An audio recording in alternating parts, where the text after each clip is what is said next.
Ça tourne. Bonjour à tous, bienvenue dans le chapitre 8 de Blues et Improvisation. Alors aujourd'hui on va voir une manière de travailler que j'utilise très souvent et qui m'a permis aussi, je pense, de prendre mes repères quand j'ai commencé le jazz, c'est d'écrire des solos.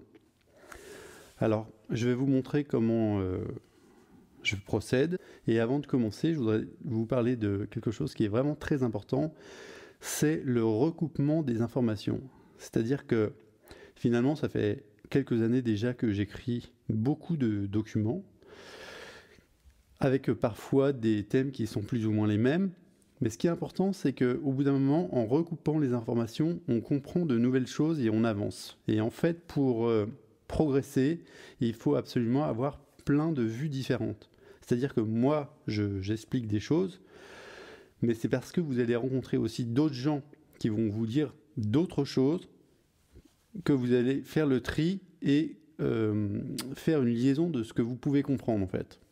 Il va y avoir une synthèse de compréhension en quelque sorte. C'est-à-dire que vous pouvez venir me voir, je vous explique quelque chose et vous ne progressez pas aussi vite que vous voulez. Après, je vais faire d'autres vidéos, d'autres cours.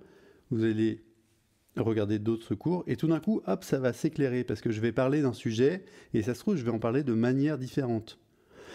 Et du coup, le recoupement des informations, c'est vraiment ultra important. C'est pour ça qu'il faut aller voir des concerts, écouter des disques et vraiment des disques et des concerts évidemment de musique que vous voulez jouer. C'est-à-dire que si vous voulez jouer des standards et que vous n'écoutez que de la musique contemporaine, ça va être compliqué. Donc voilà, pensez bien à avoir un intérêt pour tout ce qui vous entoure, tous les gens qui jouent de la musique et pas forcément que les super cracks ou les gens qui sont très à la mode. Allez voir tous les gens qui jouent cette musique que vous aimez, qu'on aime tous, et prenez de l'info partout où vous pouvez. Et vous verrez que de cette façon-là, vous ferez des recoupements d'informations qui seront très très bénéfiques. Voilà, c'est parti pour le chapitre 8, écrire des solos. Donc je vais vous montrer comment j'écris des solos. Évidemment, on va utiliser toujours des recettes que j'emploie depuis un moment maintenant, mais qui sont vraiment ultra efficaces. Par exemple, trouver des phrases toutes les deux mesures et les transposer. Ensuite, on va voir qu'en écrivant, on va pouvoir justement visualiser ce qu'on connaît sur les accords. On va voir aussi que répéter 100 fois une phrase pour trouver la phrase qui suit, c'est vraiment super efficace, parce que ça va nous permettre d'enregistrer de l'information. Ensuite, il va falloir jouer encore et encore. Et pas chercher, pas travailler, mais jouer. Utiliser des concepts et trouver des idées en jouant. Et pour terminer, j'ai écrit pas mal de solos dans cette leçon que je joue à la flûte, au sax alto et au sax ténor. Donc essayez de relever un des chorus. Le relever, c'est bien pour faire progresser l'oreille et puis aussi pour entendre du son, enregistrer du son. Puisque ce qui nous intéresse finalement, c'est d'avoir une compréhension du son.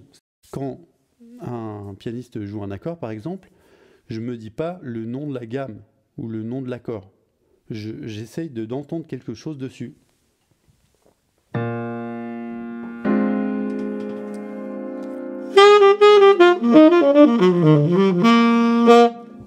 Voilà, le but du jeu c'est d'avoir quelque chose qui jaillit. Et pour ça, il faut s'entraîner finalement à entendre du son. Voilà, encore une fois, c'est pas parce que vous connaissez quelque chose théoriquement que vous pouvez le jouer. La théorie explique finalement ce qu'on joue et pourquoi ça marche. Donc on va travailler sur deux blues, un blues mineur et un blues majeur. Le blues mineur, donc c'est un blues que j'ai écrit, il s'appelle The Licks Blues, et vous aurez la possibilité de l'écouter avec le solo, puisque je l'avais enregistré avec un quartet. Donc je vous ai mis le lien dans le PDF pour pouvoir écouter ce morceau. Et d'ailleurs, ça m'a fait très plaisir, mais quelqu'un, je crois que c'est un Anglais, a relevé le solo et il est disponible sur le lien que je vais vous proposer. un travail préparatoire que je vous propose, c'est de trouver une idée et ensuite de la transposer sur les 3 degrés du blues. Donc je cherche une idée pour commencer.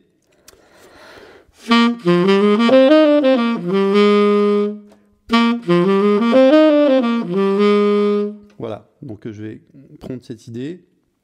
Moi, évidemment, je l'ai écrit, donc ça va très vite pour trouver l'idée, mais on peut passer un moment.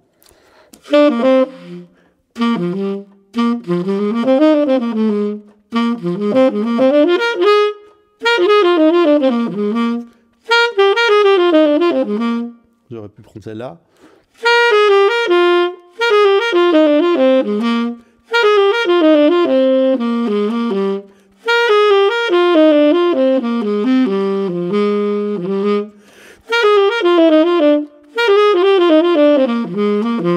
Voilà, là je joue, et en fait le but c'est de jouer une phrase, de trouver une phrase où il n'y a pas de chromatisme, et où je reste vraiment diatonique par rapport à ma gamme. Et ma gamme c'est...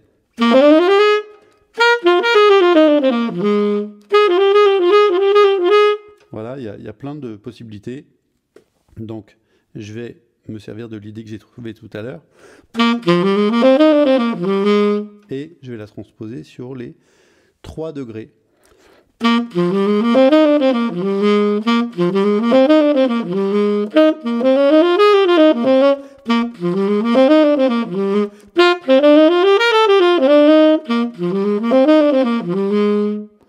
Voilà. Alors, si vous avez un peu de mal à transposer, vous pouvez très bien écrire les idées. Un deuxième exemple, je change de tonalité, je vais jouer en sol pour moi. Et là, j'utilise les phrases de référence pour construire mon solo. 3, 4.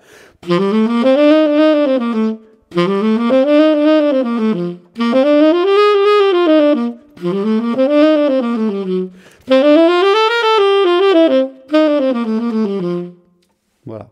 Donc ça, c'est un solo assez simple que j'ai fait, mais qui est vraiment efficace et qui m'apprend des choses. Maintenant, je vais jouer la première phrase et ensuite, j'écrirai la deuxième. Donc ma première phrase, c'était... Voilà, ça c'est ma première phrase. Donc maintenant, je vais la jouer en boucle pour trouver la deuxième phrase. Puisque là, j'ai Do7 pendant 4 mesures, et que cette première phrase, elle fait 2 mesures. Donc maintenant, il faut que je trouve une deuxième phrase sur Do7 qui fait 2 mesures.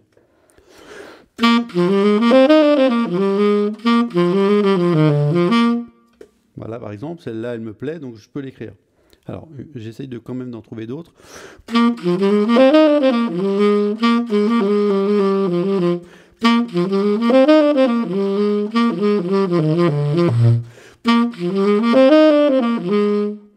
Alors, le but du jeu, c'est quand même de toujours jouer la première phrase qui est, elle, déjà écrite, puisque j'ai décidé de la garder, et je suis en train de jouer pour trouver une deuxième phrase.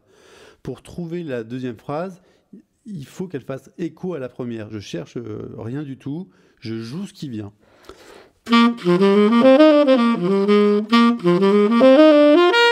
Voilà, et vous voyez que c'est presque similaire, mais que j'ai juste changé la fin.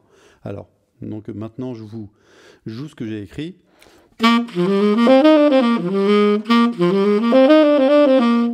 Voilà, donc j'ai décidé de garder cette phrase-là.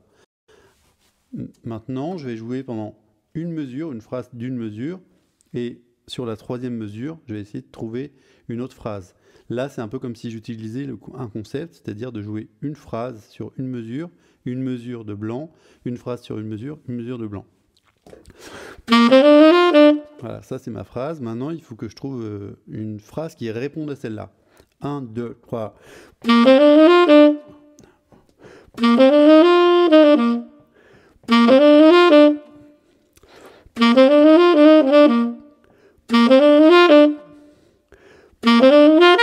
Voilà. Du coup, là, j'ai trouvé une phrase qui répond parfaitement à la première. Donc, je vais l'écrire. Voilà. Et au lieu de faire en haut, je l'ai joué en bas. vraiment au choix. Donc je vous ai écrit plusieurs phrases que j'appelle, c'est des phrases avec une note d'appel. Ce que j'appelle comme ça, note d'appel, ça veut dire que ça appelle une deuxième phrase qui conclut.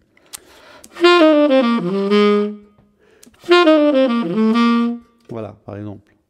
Vous entendez que la première phrase, elle nous garde en suspens, et du coup, je dois trouver plus ou moins la même deuxième phrase, mais qui résout.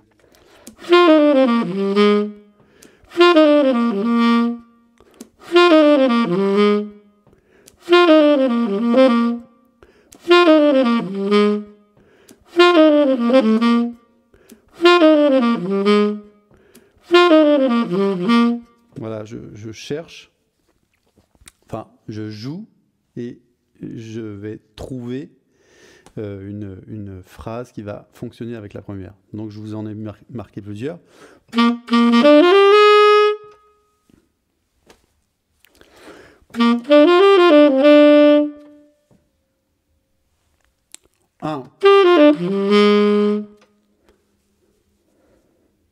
Alors, je vous donne des réponses par rapport à ces 3 exemples. Par exemple, ça c'est ma phrase d'appel, et la phrase qui va résoudre, c'est... Voilà, on revient sur la tonique. Donc là, c'est simple. 1, 2, 3, 4, 1. 1. Voilà. Et ces petits détails, il faut les travailler, sinon c'est comme le reste, on n'a pas. Même si ça paraît évident, tout ce qui est évident, si on ne le travaille pas, on ne l'a pas. Alors ensuite, je vous propose de travailler sur les accords de dominante, de jouer sur les accords de dominante. Donc là, vous pouvez jouer avec l'accompagnement numéro 39, et c'est un accompagnement où il y a 8 mesures de chaque accord avec le cycle parallèle. Et là, vous pouvez faire le cycle en entier dans les 12 tonalités. Comment écrire un solo? Jouer une phrase et ensuite chercher une deuxième phrase qui va être liée à la première. Voilà, ça c'est ma phrase de base. Donc j'essaye de trouver une phrase qui va répondre à cette phrase.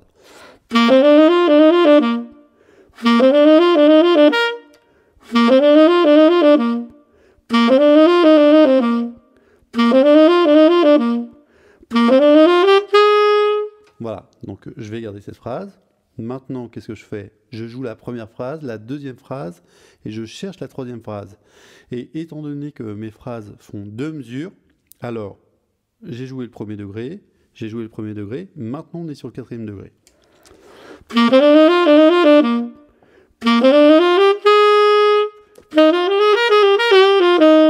Voilà, une possibilité. Donc maintenant je refais, maintenant je rejoue du début et je recherche à nouveau une phrase sur le 4e degré.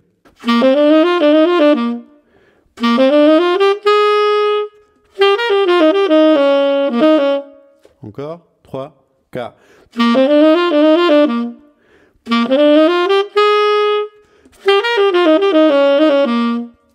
Voilà, on peut faire mieux, je pense.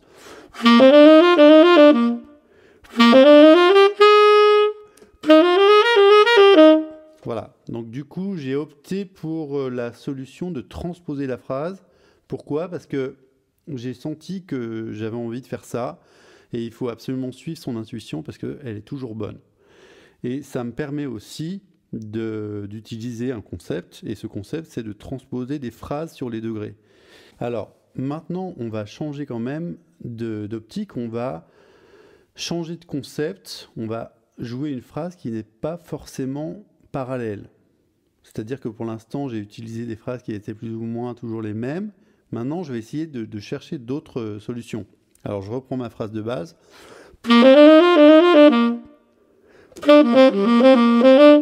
Alors là, je me dis, si je veux bousculer un peu les choses et pas être du tout dans la même idée que la première phrase, alors je ne vais pas jouer sur le premier temps, je vais jouer sur le deuxième temps.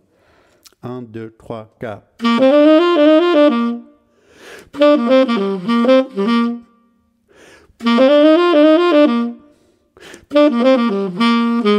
Voilà, cette phrase, elle me plaît. Donc, hop, j'ai écrit la deuxième phrase. Maintenant, je cherche la troisième phrase.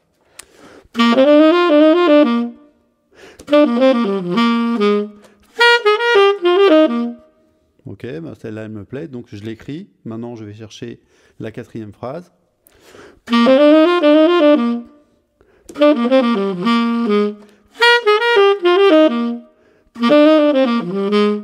Ok, encore 3, 4.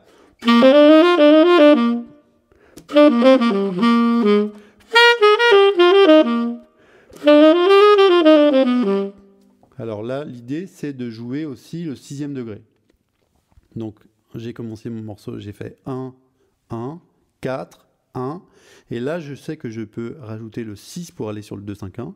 Donc, il faut que je le mette en avant et que je trouve une phrase qui mette en valeur ce sixième degré. Pour mettre en valeur un accord, c'est vraiment la plupart du temps, c'est la tierce qui fait la différence. Donc, si vous arrivez à jouer la tierce au moment opportun, alors vous faites sonner l'accord. On y va.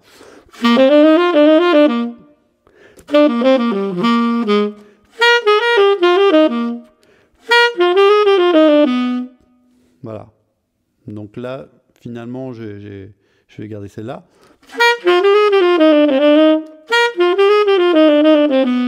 Ou celle-là. Celle-là est mieux.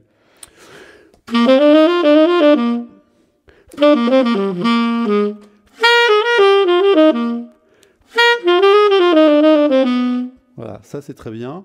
Et maintenant, on va jouer la phrase du 2-5 qui arrive. Donc, évidemment, j'ai entendu parler des phrases magiques. Donc, il faut absolument que je m'en serve. Et les phrases magiques, vous le savez, c'est de jouer la septième de l'accord mineur qui va sur la tierce de la dominante. Avec ce genre de phrase. Alors, on va chercher une phrase avec cette couleur-là.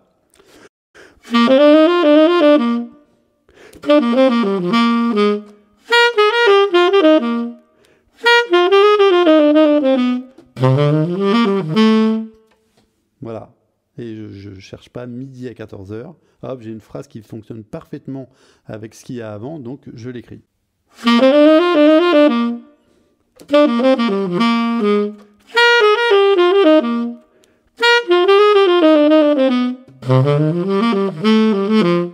Voilà, très bien.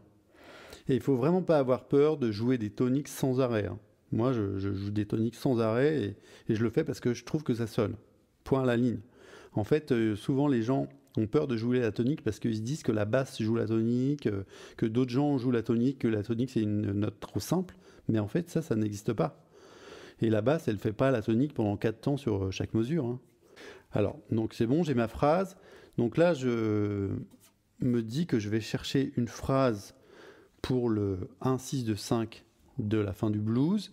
Et au lieu de reprendre au début du morceau, parce que ça commence à être long, je vais reprendre juste le 2-5 et chercher une phrase sur le 1-6 de 5. Donc moi j'ai transformé mon 1-6 de 5 en 1 dièse diminué 2-5. C'est strictement la même chose. C'est juste la note de basse qui change. Au lieu de jouer Do, La, Ré, Sol, je vais penser Do, Do dièse, Ré, Sol, mais c'est exactement la même chose. Alors on y va.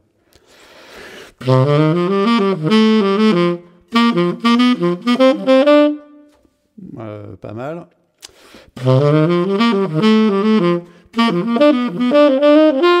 Ça, c'est pas mal non plus.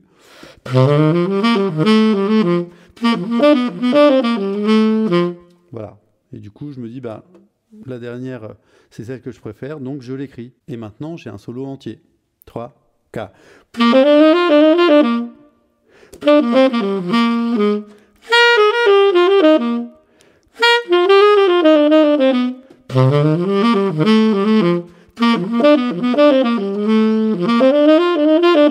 Alors, ce qu'il faut noter aussi, c'est que ma dernière phrase, elle est connectée au début du solo. Du coup, je peux jouer le solo en boucle. Et ça aussi, c'est un petit détail qui est important à faire.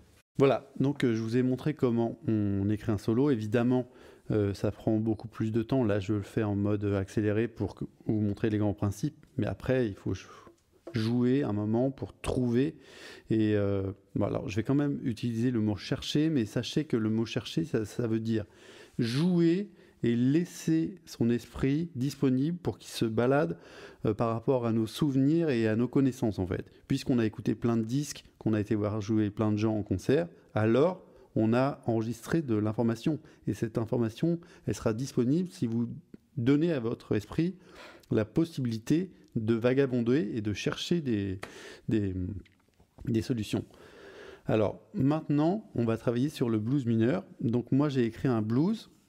Et ce blues, je l'écris genre en 5 minutes. On m'avait invité pour participer à une séance d'enregistrement. J'ai eu une idée, j'ai eu envie de jouer un blues.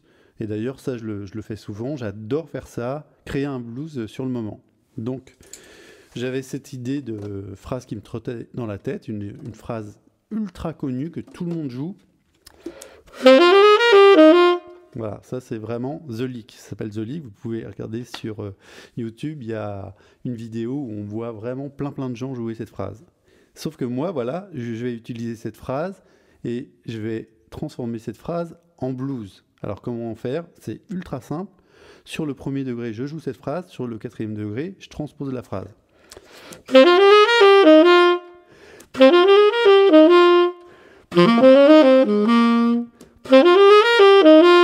Voilà, et maintenant, qu'est-ce qu'il me reste à faire? Il me reste juste à trouver une dernière phrase blues pour clore le morceau.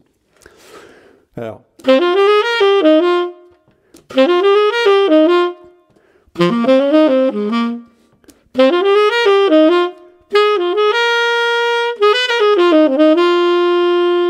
Et voilà, en 5 minutes, j'ai créé un blues. Je vous invite, vous aussi, à créer des blues comme ça, en essayant d'avoir une mélodie. Et vraiment, ce qui est important, c'est de trouver quelque chose qui sonne. Ça n'a pas à être compliqué, ou même si c'est une idée qui ressemble à plein d'autres, c'est pas grave. Du moment que c'est vous qui la faites, alors il faut explorer et développer. Souvent, on se bride parce que ça ressemble un peu à quelque chose qu'on connaît déjà. Mais si on se bride à cause de ça, alors il faut arrêter la musique. Puisque tout ce qu'on fait ressemblera forcément à ce que quelqu'un d'autre a fait. C'est juste que, en fait, le chant intérieur qui se développe au bout d'un moment, c'est le vôtre à vous, puisque vous avez cherché plein de choses de votre façon à vous, alors vous avez votre personnalité musicale. C'est pour ça qu'ensuite, on reconnaît les musiciens par leur langage et leur son. Donc je vous invite aussi à écouter la version du blues que j'ai enregistré avec ce quartet. Et je suis très content parce que mon solo a été relevé par quelqu'un qui l'a mis en ligne. Donc regardez le lien que je vous ai envoyé. Et voilà, si jamais vous avez envie d'acquérir le solo, c'est possible. Alors maintenant, on va créer des solos sur ce blues mineur. Et on va les créer avec un concept. Donc je vais décider quelque chose et ensuite je vais essayer de créer et d'écrire un blues avec ce concept.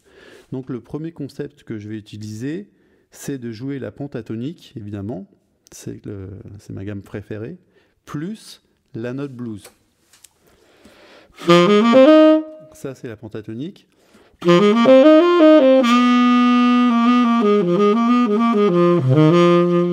Et ça, c'est la note blues en plus, la bémol 5.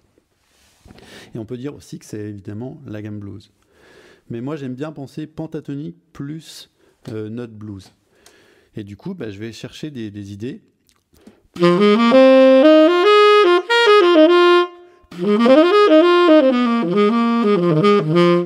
Donc, je vais reprendre la même chose que tout à l'heure, c'est-à-dire toutes les deux mesures. 1.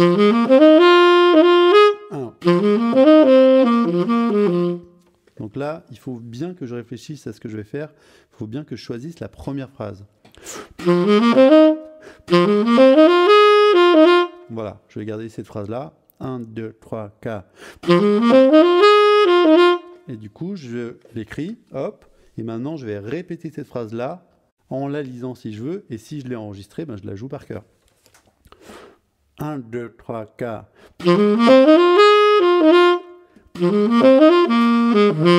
Voilà. Vous voyez, là, j'ai trouvé une deuxième phrase qui me plaît, donc je vais l'écrire. Et la deuxième phrase est très logique aussi par rapport à la première. Donc je rejoue les deux phrases et je continue. 1, 2, 3, 4.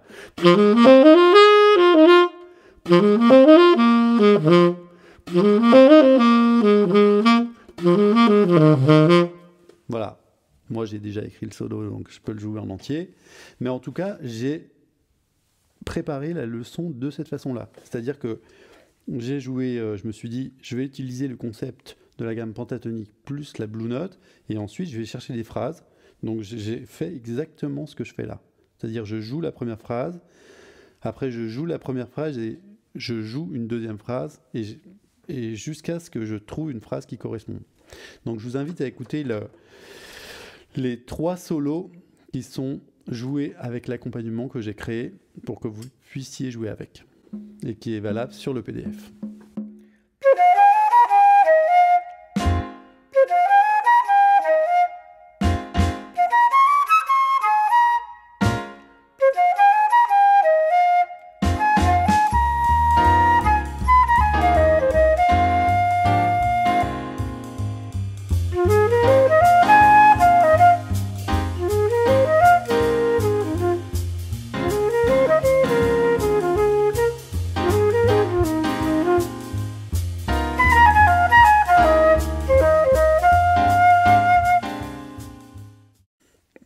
Le deuxième solo, je vais rajouter des concepts. Je vais rajouter donc la pentatonique mineure, le fait de transposer sur le 4e degré et ensuite de jouer le 5e degré bémol 9. Et ensuite, ce que j'appelle un solo presque parfait, c'est une super idée en triolet que je vais développer sur les différents degrés avec une super phrase pour terminer le blues.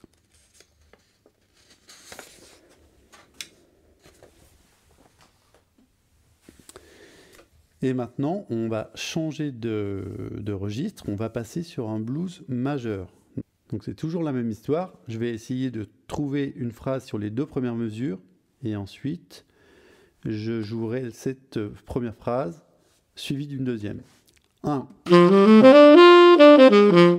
Voilà, ça c'est ma première phrase. Donc maintenant, j'écris cette phrase, je vais la jouer et trouver une deuxième phrase.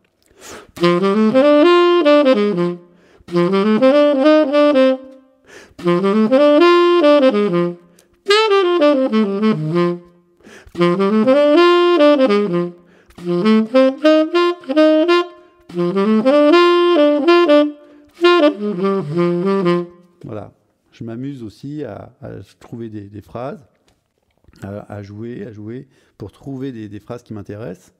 Donc là, le concept par rapport au premier blues que je vais utiliser sur le blues majeur, c'est de mixer la pentatonique majeure et la pentatonique mineure. Je peux utiliser la note blues, la 9e, la 13e,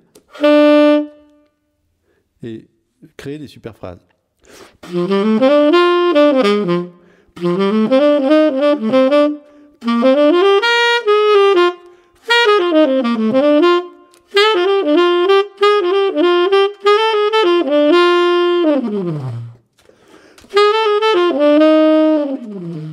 Voilà.